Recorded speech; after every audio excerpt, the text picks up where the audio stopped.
Straight ahead on 12 News,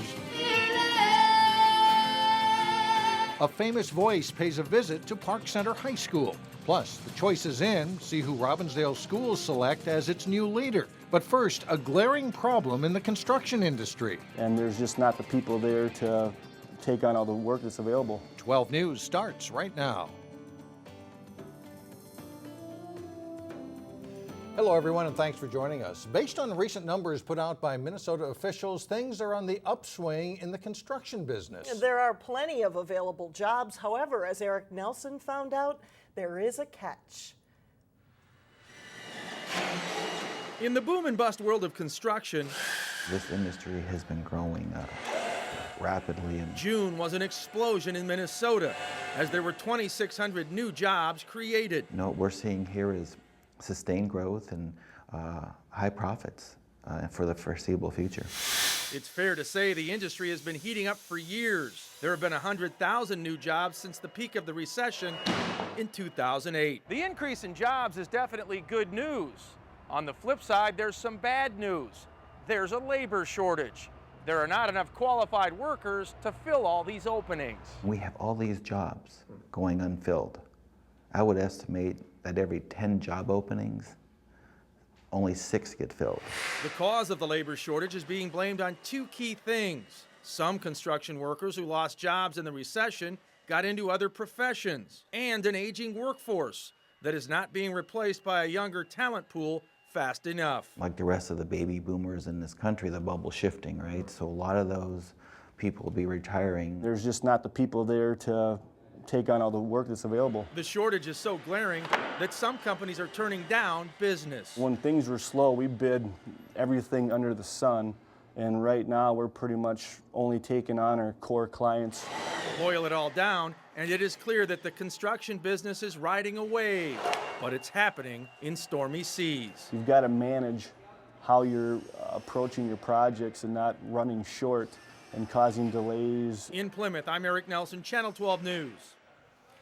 Those in the construction industry say they need to market their profession better to future workers, making them aware of the benefits.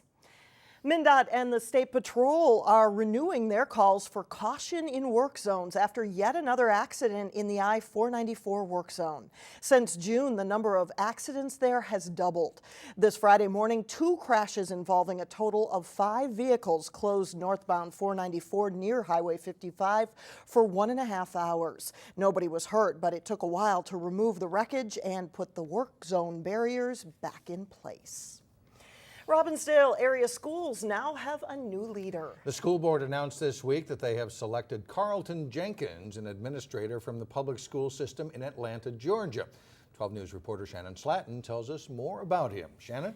Dr. Carlton Jenkins has worked in school districts not just in Atlanta, but in Wisconsin, Michigan, and Ohio. He's no stranger to the Robbinsdale district either, as he was a semifinalist for the superintendent job back in 2009. Jenkins has experience working to bridge the achievement gap and is credited with increasing graduation rates in one of his previous districts by 14%. Jenkins received overwhelming support from the school board as the choice for superintendent. His past history working with equity and helping both urban and rural students succeed, and he has a very impressive track record of success with students, and that's exceptionally appealing. The school board will now begin negotiating a contract with Jenkins. He is expected to begin his new position in late August. All right, thank you. People all over the world, including here in the Northwest Metro, are celebrating the end of the Muslim holy month of Ramadan. This morning, a prayer service was held in Brooklyn Center, and reporter Sonia Goins was there.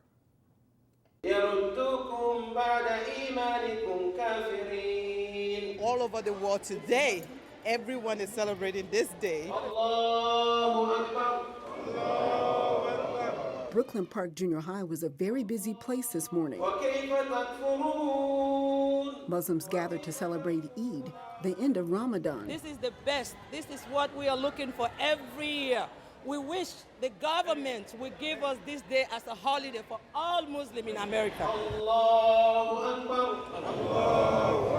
Inside, worshipers packed the gym. They gathered to pray and give thanks. We're so happy. At least we passed the month of Ramadan and we finished it with good health and happiness, and we came here to celebrate. It really means coming together as a community and family, so it's really family oriented. During the holiday, Muslims fast for 30 days. Fasting is one of the 5 principles of Islam. To sympathize with those people who don't have. And that's the essence of fasting. If all of us, those of us who have the means, can help them, there'll be no problem in the world. Aman Dukley preached about humanity, but he also talked about terrorism. There is no verse in the Quran that requires Muslims to go and just join any group to fight and eliminate or kill people. For months, terrorists have encouraged its Muslim followers to target U.S. military personnel. Yesterday, 4 Marines were killed in an attack in Tennessee. It's sad. It's a tragedy. That does not represent Islam at all. We're definitely not terrorists. You know, we love life, just like everybody else. Muslims in the Northwest Metro say they want to build stronger ties within the community. This is one of the largest Muslim congregations in the Twin Cities, with over 3,000 members. Right now, fundraising efforts are underway to raise money for a permanent place to pray. To buy this building in Brooklyn Center. And so we're trying to get all the help we can get out there to make that dream come true. In Brooklyn Center, Sonia Goins, 12 News. For now, the congregation is renting the Brooklyn Center space, and they hope to raise some $800,000 to officially call it home. Well, she made a name for herself last year as a finalist on The Voice. Today, singer Kat Perkins brought her message and music to students in the Osseo School District. If you live,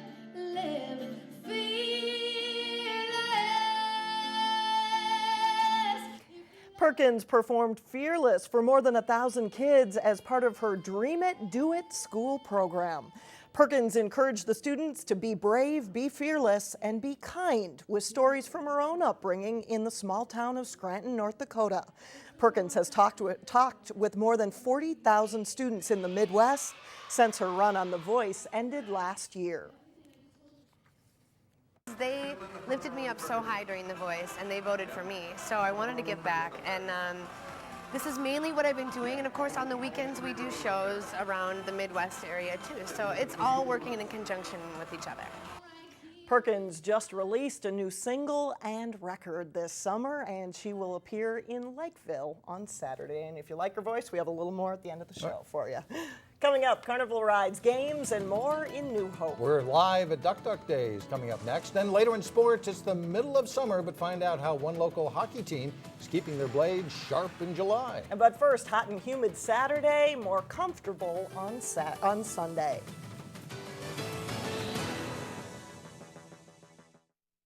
If you are looking for something fun to do with the family this weekend, look no further than New Hope. Duk Duk Daze kicks off today at Northwood Park with a variety of activities, and that's where we find Delane Cleveland, who joins us live with more. Delane?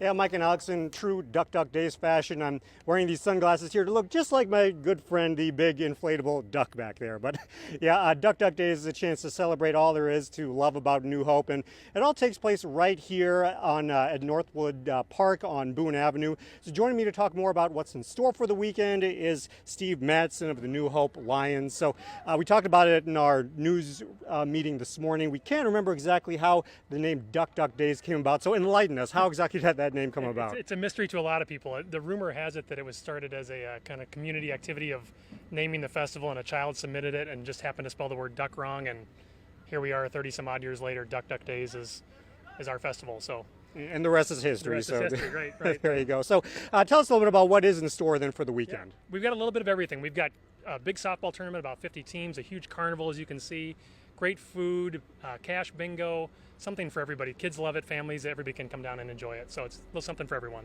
And I was here last year, and it looks a little bit bigger than what I saw last year. Tell us about that. You know, we've expanded the carnival. We went with a different vendor that's kind of done Taste of Minnesota, some other big festivals in town. So you can, there's a lot of rides. There's kids rides. There's rides for the adults. There's some fun games, a little bit of everything. So there's something to come and see and do, and everyone can enjoy it. So. Is there anything in particular that you want to highlight about what's happening in the next few days? You know, we've got some great bands, Friday and Saturday night, fireworks each night, of course. And then we've got on Sunday, we've got a guy called the Dangerous Fun Show that's going to entertain everybody.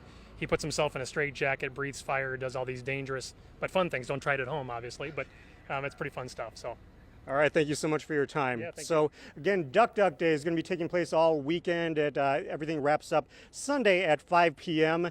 There's going to be fireworks tonight, Saturday night. If you want more information on the whole list of events, you can go to dukdukdaze.com. Reporting live in New Hope, Delane Cleveland, 12 News. All right, Delane, thank you very much. Dangerous fun. That's it sounds right. like fun, yeah.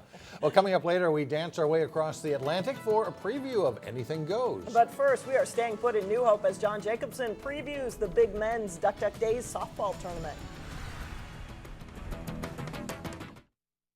Well, no doubt the heat will be turned up outside this weekend. And the softball action will be hot in New Hope as we head back out to Northwood Park, where our John Jacobson is standing by with a preview of a big tournament. Hi, John.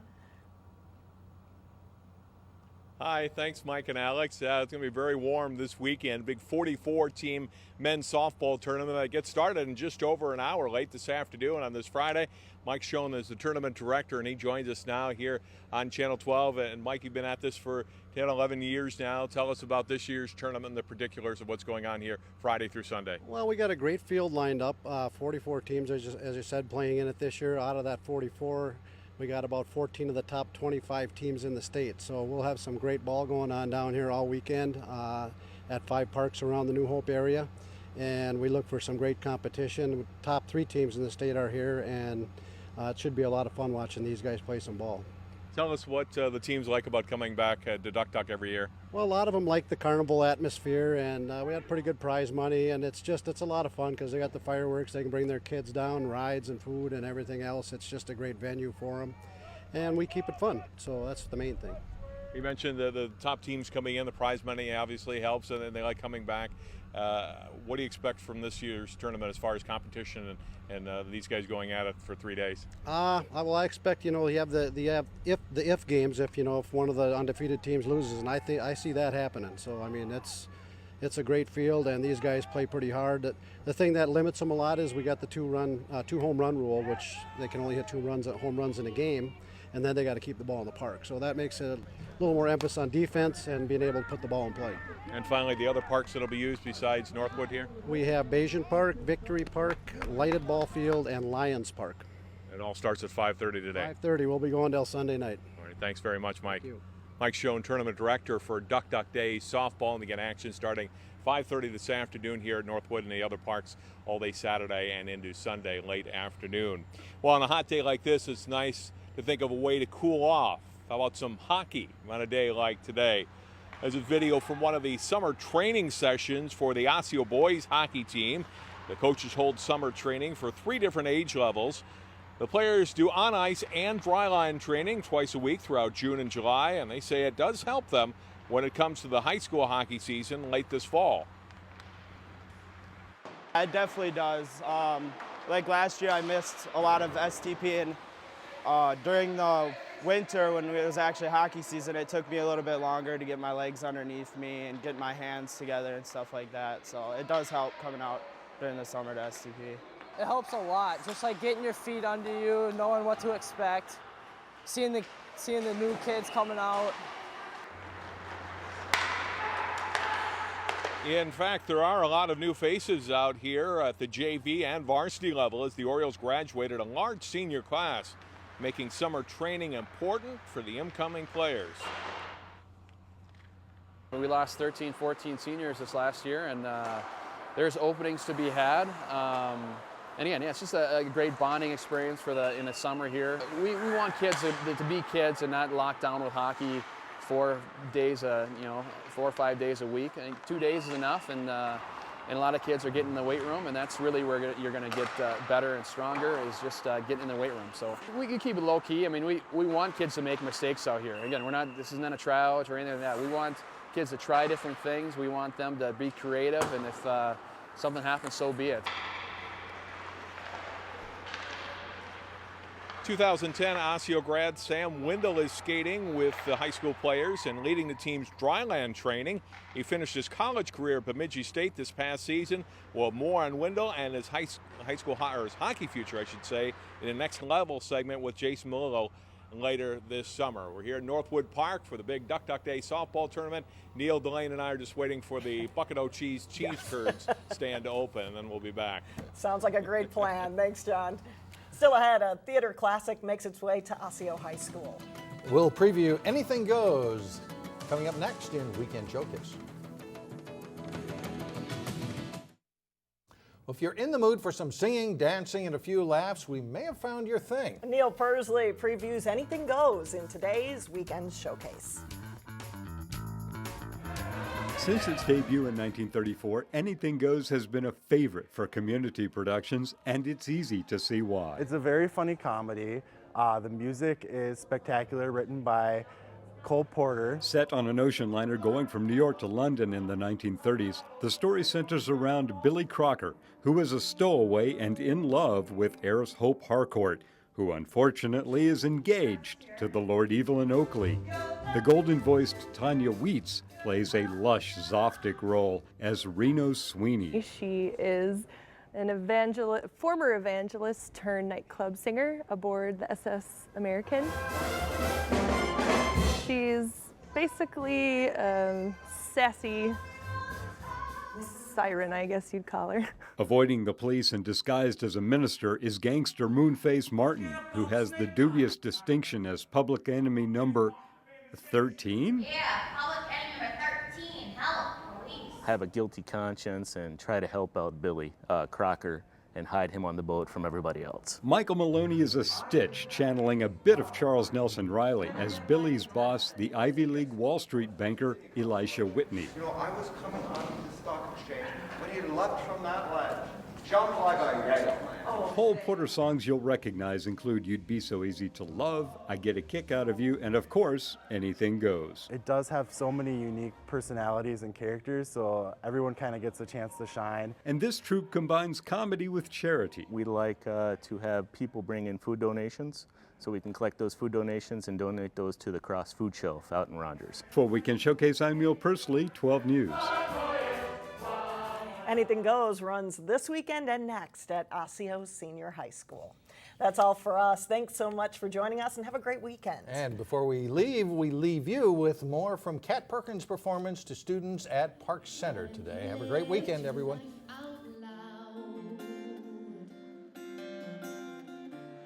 Not in the silence of your doubt.